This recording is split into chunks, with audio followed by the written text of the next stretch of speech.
Köyən xanım bildirir ki, əla.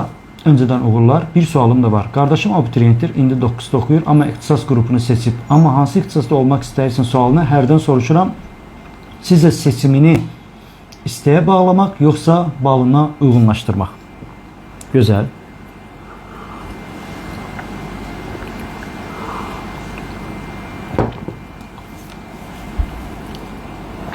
Bakın.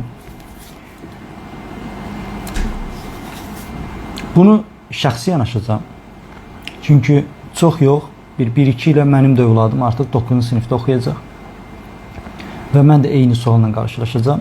Mən sadəcə öz övladıma necə yanaşıram, o cürdə cavab verirəm. Yəni, mənim hansısa bir gəncə rəva bildiyimi, əgər öz övladıma rəva bilməsəm, heç vaxt bunu demərəm. Yəni, mənim məsələyə yanaşmam belədir. Hər zaman ondan soruşmalı lazımdır. O nə istəyir? Amma bir şey də anlamalıyıq ki, bu nəsil bizdən fərqlidir. Biz özümüzü valideynlərimizdən fərqli sayırdıq. Amma çox qəribə və şok edici. Bu nəsil bizdən qat-qat fərqlidir. Və bu nəsildə bir şey müşahidə edirəm. Bizimlə müqayisədə onlar həyata çox umursamaz yanaşırlar.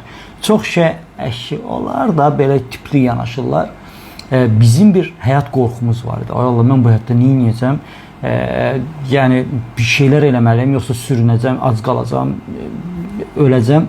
Bu nəslin həyata qarşı daha cooldular, daha rahatdılar, daha qorxular yoxdur. Əşi uzaqbaşı gedib YouTuber olaramdan tutmuş, dropshippingə qədər gedib oradan tutmuş, bir çox şeyə qədər ki, çox da belə ay mən nə edib ixtisasımı seçməliyim indidən beynində deyirlər. Və onlarla belə deyim də uzlaşmaq üçün biz özümüz olmalı deyilik. Özümüzü bir kənara qoymalıyıq. Özümüzü onların yerinə qoymaq, onların beyni ilə həyata baxıb o zaman onlara düzgün məsləhət verə bilərik. Və bu beyin bir nəsli ilk öncə nə etmək lazımdır? Biraz sərbəst buraxmaq lazımdır. Sual hər zaman ona yönəlik olmalıdır. Və o səndən soruşmadan ona tövsiyə etməyə heç məsləhət görmərəm. Yəni, ondan da soruşmaq lazımdır ki, sən həyatda nə ilə məşğul olmaq istəyirsən? Nə edərək həyatdan zövq almaq istəyirsən? Söhbəti buradan başlayırsan, başlayır bu. Okey, çox gözəl. Araşdırırsan mı? Hansı ixtisaslar bunu təmin edir? Görək nə deyir? Araşdırırsa bu sualı beynində yandırmaq lazımdır o lampanı ki, o geçsin başa araşdırmağa, tutaq ki. Və o dediyi peşə, mən bu peşə sahibi olmaq istəyirəm. Çox gözəl. Mənə biraz izah edə bilərsənmi? O peşə sahibi olanda nə edəcəksən? Necə bir həyat yaşayacaqsan? İşə necə gedəcəksən, harda işləyəcəksən, səncə necə bir iş olacaq o, necə qazanacaqsan səncə, növbəti sual, onu qazanan insanları görmüsənmi, onların həyatlarına baxmısanmı, onların bu işin həyat tərzi sənə xoşdurmu? Bax, bunun üzərindən, yəni oyuncu öz həyat oyununun oyuncusu özünsən, mən sadəcə səndən maraqlanıram.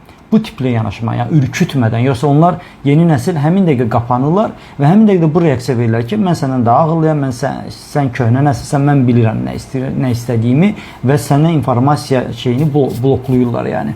Bu cürə yanaşardım və özü məcbur o vadar edərdi ki, məntiqli şəkildə düşünsün ki, mən bu tutacağım yol hara aparır, yəni, mümkün qədər. Və o şəraiti də yaradardı ki, bax, yəni, mən sənin yanındayam, bu yöndə nə sual istəsən, mən buradayam və hər zaman da kömək etməyə hazıram. Və best case senaryo və worst case senaryonu da ona xatırlatmaq lazımdır. Best case senaryo, bax, bu ixtisasa gedəcəksən, bu olacaq. Amma bax, bu getsən, bu da ola bilər. Yəni, bal çatmasa, planın nədir? Yox, mənim balım çatacaq. Tamam da, birdən çatmadı. Gəl bir dənə onu da bir analiz eləyək. Nə düşünürsən, neyəcəksən bal çatmasan? O anda bəzi gənclər heç orasını düşünmürlər ya. Onun da lampasını yandırmalı. Deyən, bal çatmasa görürsən mənim başıma nə gələcək? Tamam, oradan hərbi xidmət gələcək, gedib oradan qayıdandan sonra təzədən hazırlaşmalı olacam, təzədən bu, yaşım bu olacaq. Bunu düşündürməyə vadar edib də, onun artıq balını da ixtisasını nəzərə alaraq bir qərar verməyə tətikləmək lazımdır. Yəni, bütün bu şeylər də nə kimi? Emosional psixopat kimi yox, psixolog kimi communication skills pişim aparılmalıdır. Mən öz övladıma belə yanaşıram. övladımla hər dialoqdan dialoqa, hələ də o ixtisas yönündəsən, hə, necə gedir falan və mən də özüm də görür, nə müşahidə edirəm. Fikir dəyişikliyi, analiz edir, görür ki, yox o deyil, onda nə araşdırır, biraz da soruşur. Mən belə aparıram hələ ki münasibəti və şəraiti elə quracağam ki, sonda son seçimi edəcək şəxs o özü olacaq. Çünki o bu yaşından artıq öz həyat seçimləri adına məsuliyyət daşımağı öyrənməlidir. Sabah o yol hara aparır aparsın, o gəlib deyə bilməyəcək ki, siz məni sürüklədiniz, siz mənə məcbur ediniz, siz mənə məsləhət verdiniz. Yox. O onun sizə bir yol olacaq. O qalxanda da, düşəndə də valideyn kimi mən onun yanında olacam belə. Nə zaman düşdüsə əlindən tutmağa, nə zaman qalxdısa alqışlamağa hazır vəziyyətdə və seçimlərinə də hörmət eləyəcəm. Belə. Və bizim dövrdən asılı olmayaraq, bizim dövrdə diplom olmayan şəxsin yaşam seçimləri çox az idi və ya belə deyim, bu dövr biraz daha avantajlı, fərasətli olana daha seçimlər sunan bir dövrdür. Gəlir mənbəyləri daha çoxalıb, elə yerlərdə artıq gəlir mənbəyi yaranıb ki, yəni möhtəşəm. Yəni insanın 15 il peşəsini öyrənib aldığı gəliri rahatlıqla o peşənin yolunu 1-2 ildə qazanırlar. Və mənim də belə deyim, gənclərə əsas tövsiyə elədiyim dil 1. Biznes təhsil almaq lazımdır, pul təhsil almaq lazımdır. Biznes bizə öyrətməyiblər bunu. Amma yeni nəsil olaraq biznesin nə olduğunu, idarə etməyin nə olduğunu və pulun təhsilini almalıdır. Pulun nə olduğunu öyrənməlidirlər. Bunun ədəbiyyatını, təhsilini almalı, təlimini almalıdırlar. İkinci ən də vacib rəqəmsal dili öyrənməlidirlər. Çünki növbəti üzümüzə gələn dünyanın dili rəqəmsal dili olacaq. 8-9 sinifdən etibarən bütün məktəblərə məsləhət görürəm ki, xoşuna gəlsə də, gəlməsə də gedib bir rəqəmsal dili dadmağı tövsiyə edirəm. Bir başlasınlar, görsünlər bu nə dildir. Bəlkə xoşlarına gəldi. Gəldisə, nə mutlu onlara, nə şanslı onlara.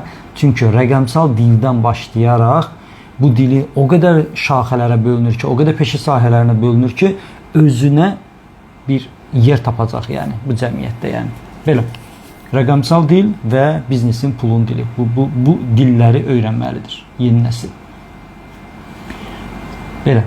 Çoxan bilir ki, içim rahatladı. Çox sağ olun, mən elə bilirdim, pis yaxşı situasiyalar deyəndə həyatına müdaxilə etmiş oluram. Xeyr, əsla. Sadəcə bunu sadəcə tövsiyə kimi, sadəcə yox, mən deyən, mən bilən, mən daha çox bilirəm, ona görə mən dediyimə riayət eləməlisən kimi yox. Mən sadəcə demədi demə kimi yanaşıram. Mənim güzəlim, mən deyirəm, yenə də qərar sənin. Bax, yenə də qərar verən sənsən. Məndən demək kimi yanaşmaq lazımdır. Skorp aramızdadır. Salam əli, necəsiz? Çox sağ olun. Yaxşı olasınız Skorp.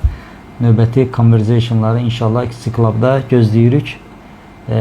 Hələ də qismət olmayıb, amma inşallah bir gün mən də iştirak eləyəcəm. Belə dostlar, artıq 1 saatımız oldu.